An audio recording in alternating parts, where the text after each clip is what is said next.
Good morning, everyone. I am Jerry, and this is Joy, my lovely wife again. And we are here again on Sunday, the 26th of March. And again, we are studying the book of Proverbs. And I know you all may be getting a little tired of Proverbs, but I mean, it seems a little repetitious, but it is what it is, and there's so much in here that's good for you, because I think the Lord is trying to impress upon your heart many, many times. What's being said here is that you'll remember it. So I think that's why it's so repetitious here, because if you repeat so many things so many times, you finally get it after a while. One would hope. Yeah, one would hope. But anyway, we are here in Proverbs 17 today, verses 1 through 14. And I, as usual, going to read out of the King James Version. Joy today is going to read out of the NIV. Or the Living. And/or the Living. This one's kind of hard to understand, a couple of the verses, so. Yeah, it is a little bit. And even in the Living Bible, it talks about a couple things that are, I don't know, we'll have to talk about it here in a minute. But anyway, I hope you all had a good week, and I hope everything is fine and well with you. So, with no further ado, we'll start. This is Proverbs 17, verse 1 through 14. Better is a dry morsel, and quietness therewith, than an house full of sacrifices with strife. A wise servant shall have rule over a son that causeth shame, and shall have part of the inheritance among the brethren. The finding pot is for silver, and the furnace for gold, but the Lord trieth the hearts.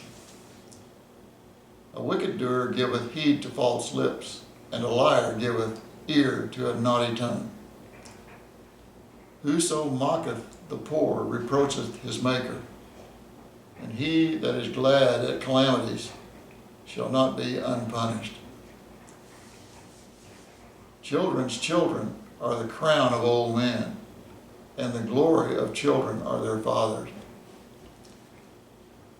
Excellent speech becometh not a fool, much less do lying lips a prince. A gift is as a precious stone in the eyes of him that hath it. Whithersoever it turneth, it prospereth. He that covereth a transgression seeketh love, but he that repeateth a matter separateth very friends. A reproof entereth more into a wise man than 100 stripes into a fool. An evil man seeketh only rebellion, therefore a cruel messenger shall be sent against him. This verse right here is a little hard to understand, but anyway, in the King James, let a bear robbed of her whelps meet a man, rather than a fool in his folly. Whoso rewardeth evil for good, evil shall not depart from his house. The beginning of strife, as when one letteth out water. Therefore leave off contention before it be meddled with. Well, that's a lot more understandable in either one of these. So the thing is, we should never start a quarrel again, ever. Good luck with that. Is a quarrel the same as a disagreement? Yeah, basically. Well, yeah, sort of. No. Well, not really. There has to be some disagreement on something, or you wouldn't start the You mean quarrel. like when you say, don't walk on the ice, and your husband does it anyway? Well, that's not. I mean, like, That's not a quarrel. what would you call it? Foolishness. Trust me. I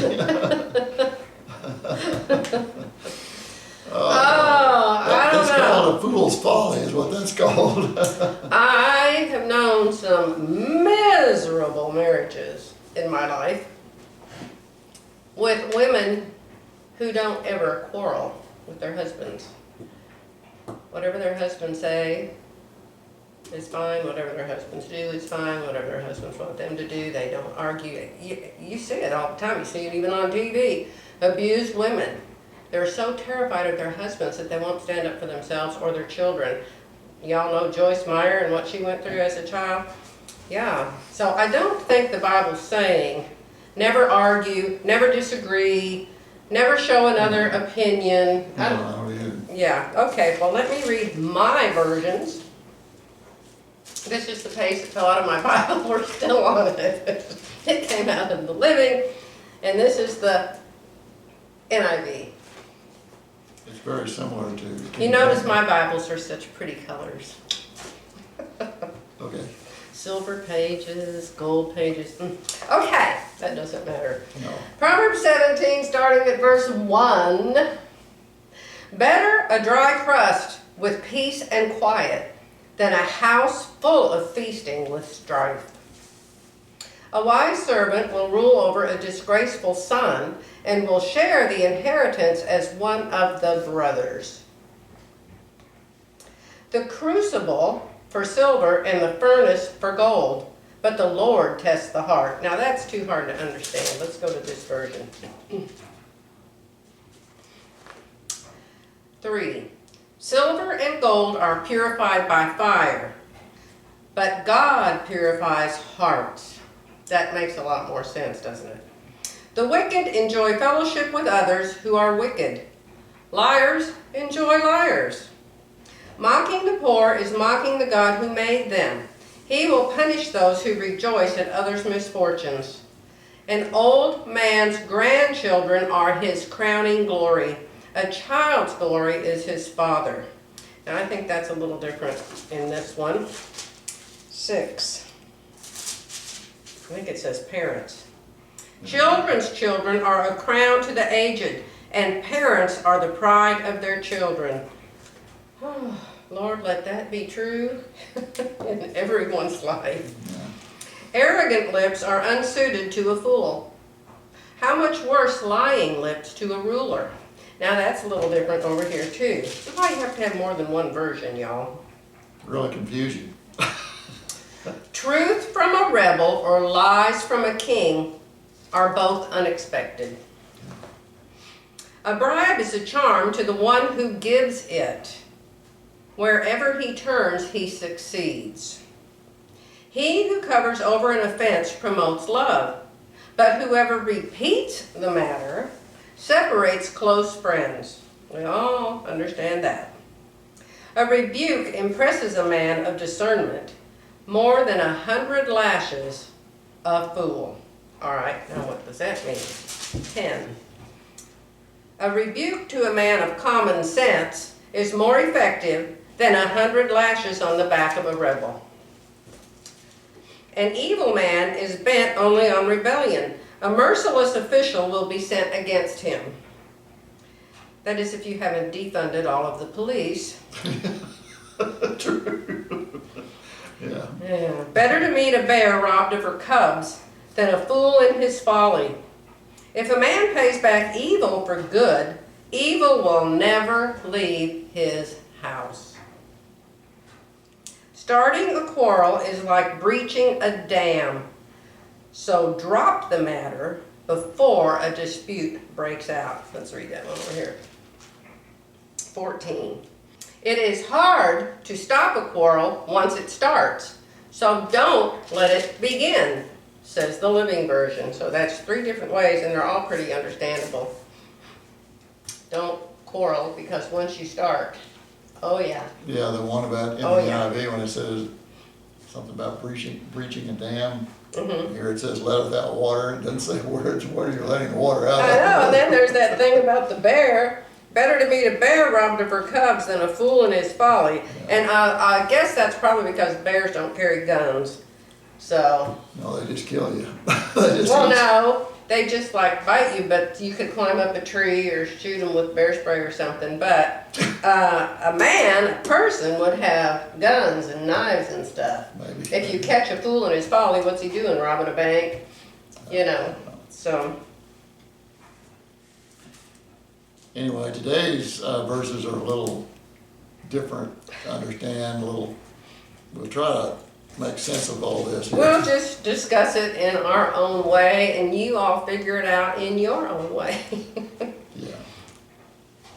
And Yes. verse 1 is very appropriate. Better is a dry morsel and quietness therewith than a house full of sacrifices with strife. But this is different. It doesn't say full of sacrifices. I know. Well, I don't even think that makes sense. What do you mean sacrifices? They're like killing cows and turtle doves and sacrificing them to the Lord? Well, thinking you're doing everything right and sacrificing and those types of things, but yet you have a lot of strife in your house because you disagree upon everything. This is what happens when you marry someone.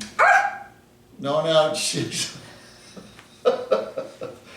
She won't let me finish that statement.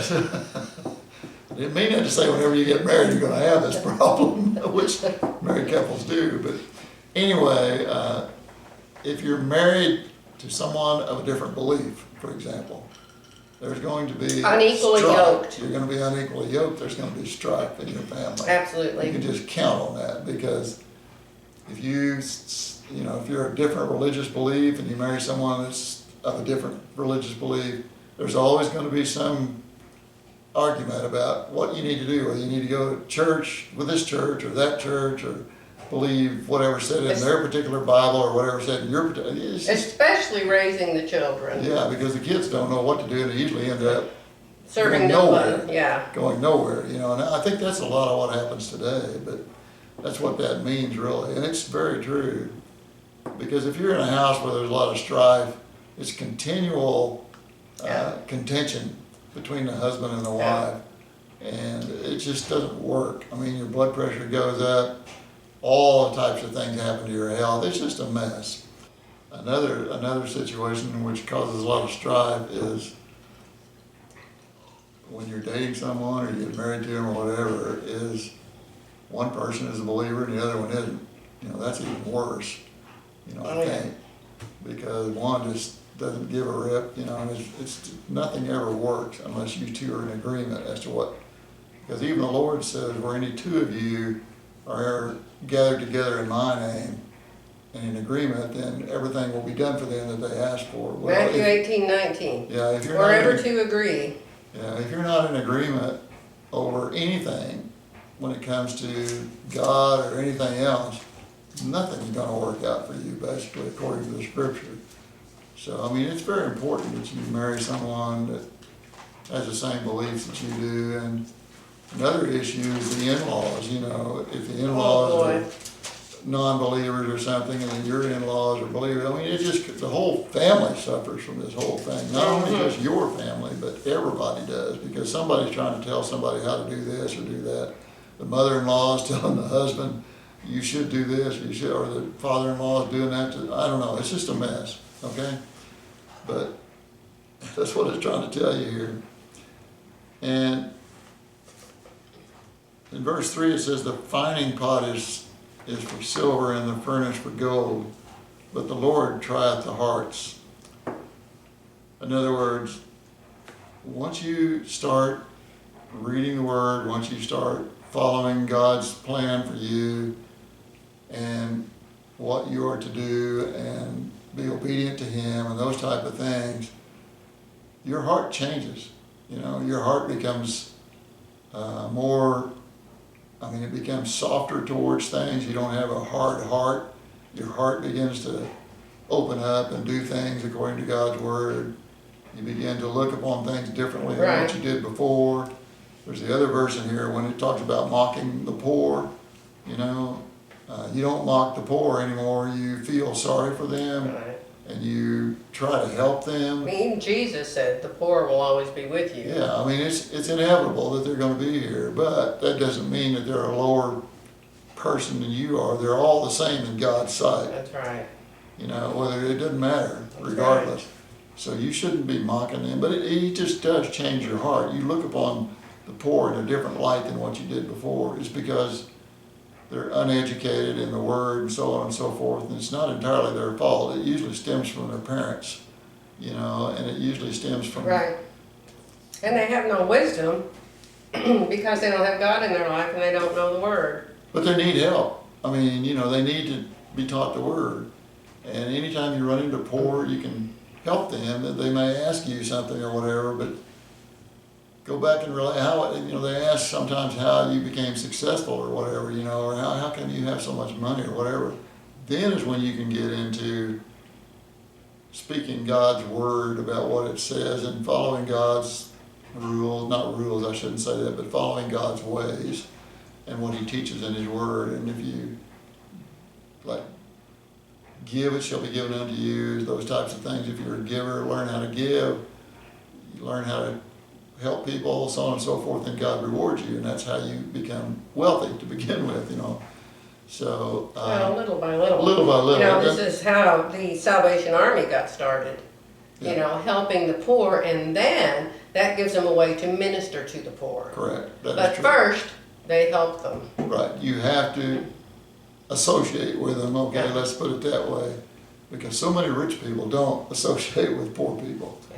When it should be the opposite. You should be going to them and helping them, or if they come work for you or something, it's a fine opportunity to teach them about the word in subtle speeches, subtle conversations. When God presents an opportunity. Yeah, when he presents the opportunity, that's true. And you can't just go bullying everybody No, around you and can't. saying, you're so stupid, you don't even know the Bible. Yeah, you can't. No, you can't do that. But there are ways. People are raised all different ways. Young kids grow up all different ways. And, it's a wonder any of us turn out sometimes. I mean, I'm thinking of people like Loretta Lynn, is that her name? Yeah. Unbelievable poverty. Dolly Parton, unbelievable poverty. But they came out of that and into extreme wealth. But both of them, I believe, are Christian people. Because that can happen in reverse, and they can come out of that and become extremely wealthy and end up losing all their money and losing their family and half a dozen marriages, and their life can go completely wrong. So just becoming prosperous is not the answer No. to anything. No. Becoming prosperous with God as your guide and the Word as your lamp, that is what's important That's in life. correct. That is correct. That's right. Number 2 is strange, I think. A wise servant will rule over a disgraceful son. Well, nowadays, none of us has servants to start with, but back then there seemed to be a lot of servants. A wise servant will rule. That means he will be Favored. in charge. It just means he'll be like the king over somebody's son. Like, very strange. Well, I think that And then it says, and will share the inheritance as one of the brothers. right. So I asked Jerry, I said, so does the servant get the inheritance, or does the disgraceful son get the inheritance? Servant. So we read it 3 Well, he different shares ways. it You over. tell us what you think. What's 2 say in this one? A wise slave will rule his master's wicked sons and share their estate. Okay, but do the wicked sons still get to inherit? Evidently, some. That's what I'm saying. Some of this is a little hard to understand, especially in today's environments. Most people, unless you're very, very wealthy, now they have servants and whatever, but most people don't have servants. But you have housekeepers, you have people that mow your Well, yard, babysitters, but babysitters, all types of things like that. But that doesn't they'd mean be that they're ruling going to rule my over your kids. children. No. Usually a So slave that's or kind of back then, servant. not now, A really. servant is a long-term type person, that continually works with you on a daily basis. Lives in your house. Yeah, but anyway, And a bribe is a charm, verse 8, to the one who gives it. So if I give a bribe to you, it's a charm to me. Because wherever I turn, I will succeed. So I think that's true. A person that's always giving gifts to other people, yeah. yeah, but to They're going to be me, very popular people. And Jerry and I were saying, well, is that like an evil bribe, or is that like a good gift? I wouldn't call a gift a bribe. well, to me, a bribe is, just the word bribe Yeah. means to me that someone is trying to get something accomplished through an elected official or something, like that. Yeah, behind the backs of, Behind the backs of law Everybody else, enforcement, law and all order. other kind of things. And I wouldn't exactly, although the Bible tells you that, But it says in King James, it's a gift. And to me, a gift is completely different than a bribe. Yeah, You know, a so, bribe has a purpose, you know, and that purpose is not always good. But it says right in here that they will prosper, but it says a gift that you give to someone. Now, to me, a gift is something that you're not trying to get someone to do something for you. I know. It's something that you give to someone But some because you, people do give gifts for something in return. I don't know how many people support their kids clear into their adulthood, way into their adulthood. You know, they buy them cars, they buy them pets, they Yeah. pay for this, that, and the other thing. I'll have people tell me, and I'm like, you're kidding. You're kidding. You bought them that? You bought them that? I was telling Jerry, I said, you know, maybe that's why our kids don't like us. We need to buy them more stuff or something. I don't know. no, I guess well, that's all. But well I'm and just good. shocked. I'm just shocked at how many friends I've had, how many people I know who have given their children great amount. We had an employee once who said she gave each of her kids $50,000 so they could make a down payment on a house. I'm like, really? Didn't loan it to them, gave it to them. Yeah. I don't know. I'm not saying that's wrong. As long as you're paying your tithe and you're putting God first, you do what you want to with your money. But we were raised, you know, I don't know what Jerry's parents said to him, but my father told us when we were in diapers, when you're 18, you either pay rent or you move out. So when I was 18, I was like, we'll have to pay rent, I'm out of here. You know, I was in a situation where my parents didn't have that much money. Yeah, mine didn't either. I mean, we weren't in poverty, obviously, but we just didn't have wealth, you know. I mean, my parents were hardworking people. We worked every day, you know, and You didn't even have a bathroom in your home. I call that No. poverty. well, not Running water, I call that poverty. well. If you go back in the day, back in the farm. You weren't back that old in the days. You're only 76. Goodness. Well, I understand Anyway, that. I just can't believe how he was raised. We had 2 bathrooms with flushing toilets. So, Well, we lived on a farm, okay, and back in the old farming days, I mean, there was a lot of things, I agree with it, but there's no plumbing out there, you know, and stuff like that. I mean, you have to do all yeah, that no stuff. city water There's supply. no city water supply, you have to deal with all that kind of stuff, you know, and so she's right. We didn't have a bathroom in the house, we had to go to an outhouse, you know, to do our thing. I said, what if it was snowing? What about your mother? You go. My gosh, what if you just had a baby and you gotta go out there? Oh my gosh, it just sounds like torture. It's kind of a tough life, yeah, I look back upon that, yeah, and it is kind of a tough life, and I do remember those days. He said he used to have to take a newspaper in there and light it on fire to, what'd you do, get the spiders out of the hole or Kill the something? black widow spiders is what you do, because this is what are we discussing this for? But that's what we had to do. Maybe you know. that's what caused all the strife in this Bible. Anyway, those were kind of, but we learned a lot from those days, and,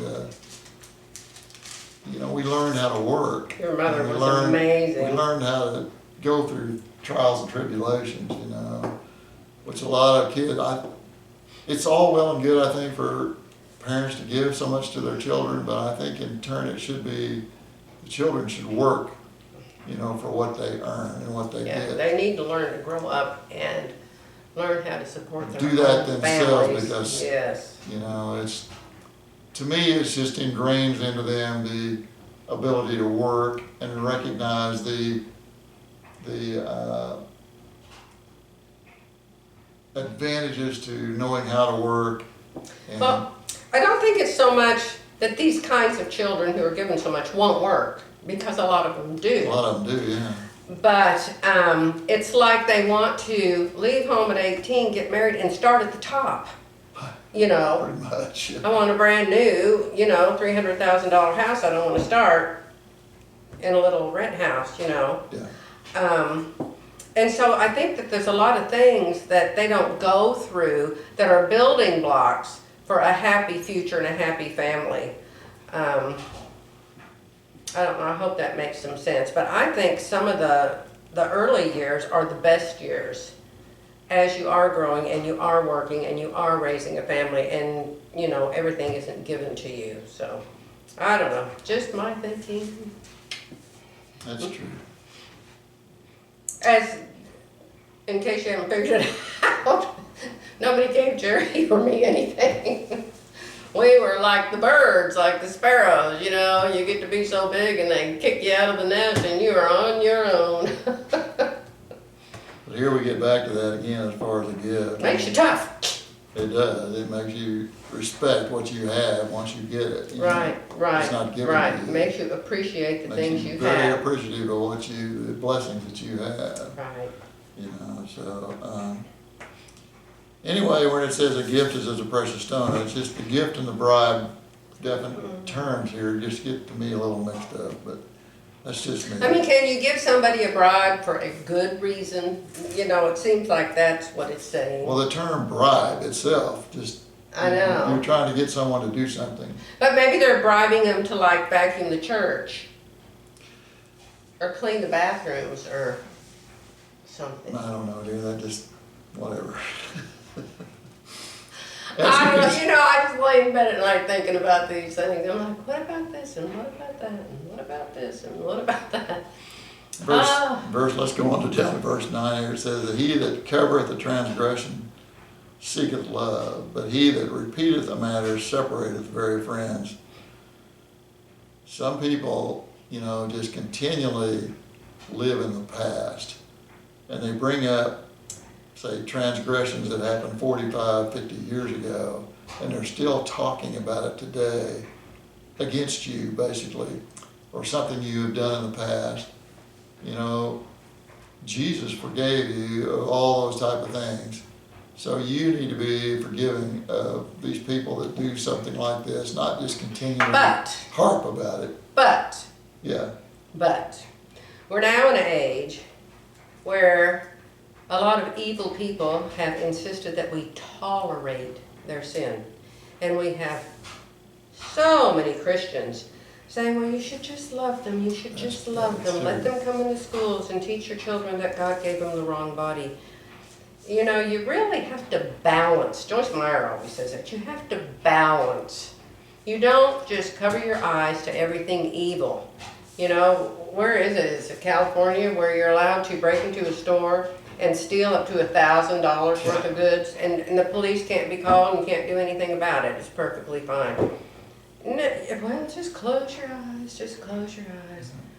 I think everything has to be weighed. Yes, do this, but also do this. And it even talks in here about how a rebel, somebody will be sent, a strong man will be sent to go against the rebel. Where does it say that in here? Yeah, if a man verse pays back evil for good, evil will never leave his house. Better to In be verse 11 fair. it says, an evil Yeah. man seeketh only rebellion. Therefore a cruel messenger shall be sent against him. Yeah. So, you know, where are we? Let's just cover that up and not Yeah, talk you about can't it. do that. So, I mean, what kind of thing would you cover up and not talk about? Well, some supposed sin that someone in your family committed, you know, so many years ago and whatever, and it just keeps being brought up. But they're not doing it anymore. They're not doing it anymore. And they've repented of it, and so you don't bring it up anymore. God's forgiven them for it. Why can't you forgive them for it? Yeah. I think that's good. A lot of this happened in my family too. Oh, yes. You Oh, know, yes. where my father always resented the fact that he didn't obtain the best piece of land when Given to him free, given to him inherited. free.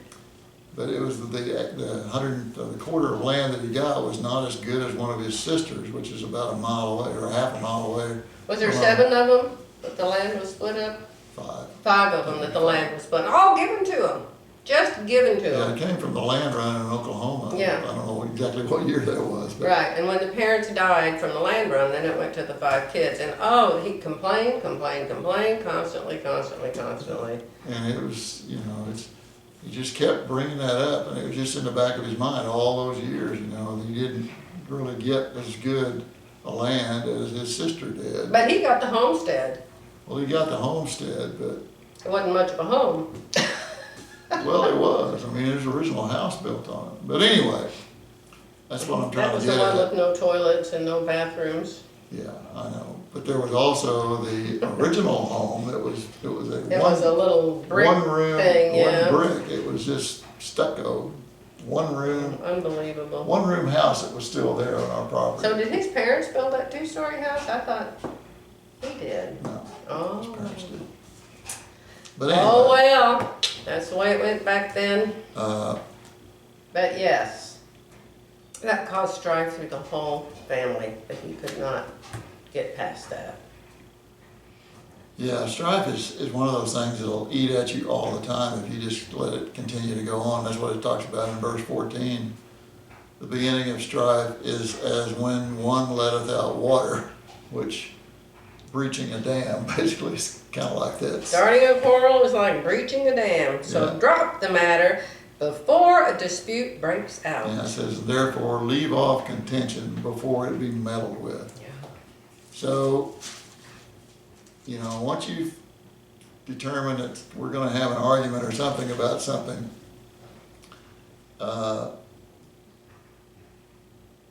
try to make amends for it as quickly as you can and get it over with, because it doesn't make any sense to just continually argue about the same thing. You know, and this is where forgiveness comes in. You just have to both be forgiving of one another. You have to be willing to accept common ground here when we come to some kind of decision, you know, about something, or we have a quarrel over something, some way to come to common ground. And so sometimes it's best if you just kind of separate from each other for a little bit, you know, instead of letting the thing get to the boiling point. Well, and it's very important to understand, in the case of a Christian husband and a Christian wife, the wife has to understand he's the head. The wife isn't the head, he is. Now, he's only the head insofar as he serves God and lives according to the Bible. You know, this is a man beating you and calling you all kinds of names. We're not going there, we're going Christian home. Yeah. And so the Christian wife understands if they cannot come to an agreement, insofar as she thinks it should be, she has to submit to him. And I can't tell you how many times I have done this, and I've just prayed, okay, Lord, I feel like you're asking us to do this. I'll give you a for instance. Sometimes a ministry will come up and I'll want to give money to it. And he won't even know about it. It'll be something battered women or battered children or whatever. And we already give, you understand, we already give. And I'll say, oh, I want to give to this ministry, Jerry, and cause blah, blah, blah. And he'll say, well, okay, we'll give them, we'll give them $5. And I'll say, well, no, I want to give them $50. And he'll say, oh, I think $5 is plenty. We already gave here, we gave there, $5 is plenty. So I will feel like the Lord wants me to give $50. But if he says 5, it's 5. And I will say, okay, Jerry, okay, whatever you want. And then I will pray. I can't tell you how many times this has happened. I'll say, Lord, I feel like you want me to give $50, but he's the head, not me. And I said, if you want $50 to go to this place, whatever it is, you have to tell him. And I don't know how many times he'll come in and he'll say, you know what, I've decided we're going to give him 100. All the time. It happens, but you have to understand he's the head.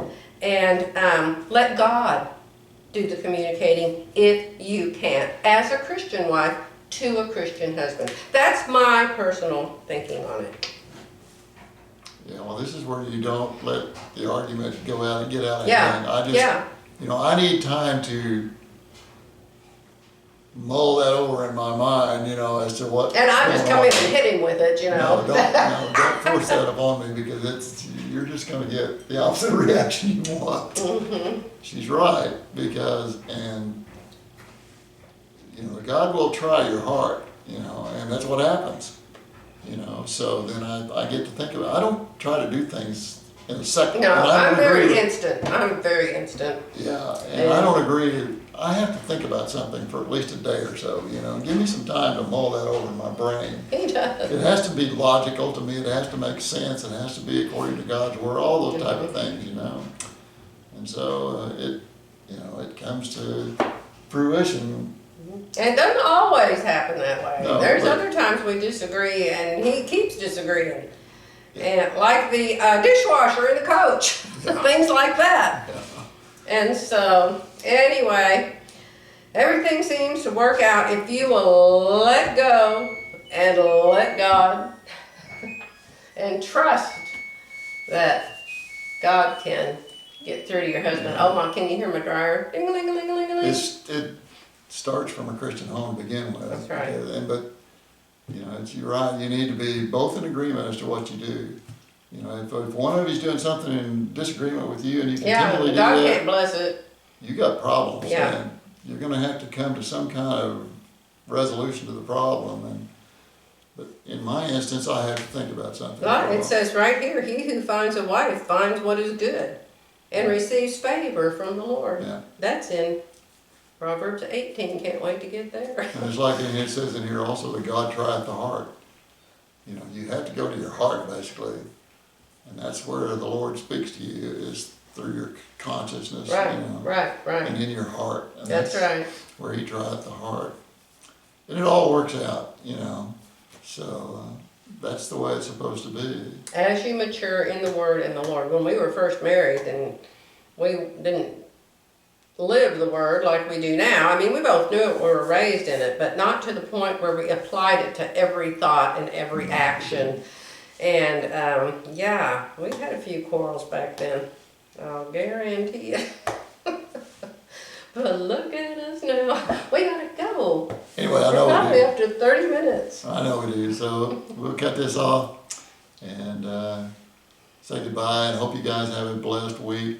If you have any comments about what we discussed today, please send them to us. We love your comments. We do. I was reading all the comments to Jerry this morning. I said, look at all these nice comments we got from last And, week. you know, it teaches us as well as you, because like I said, we're not biblical scholars. Not at all. Some of this stuff we don't totally understand ourselves, like the bribe and the gift thing here today, you know. What are your thoughts on that? Personally, I think a bribe is something like a bribe, and like a gift is a gift. Dude, I won't get into all that, we already talked We about it. can't go backwards. We I gotta know. stop. But anyway, y'all have a blessed week, and we will see you next Sunday. And God bless. Bye for now. Bye, guys.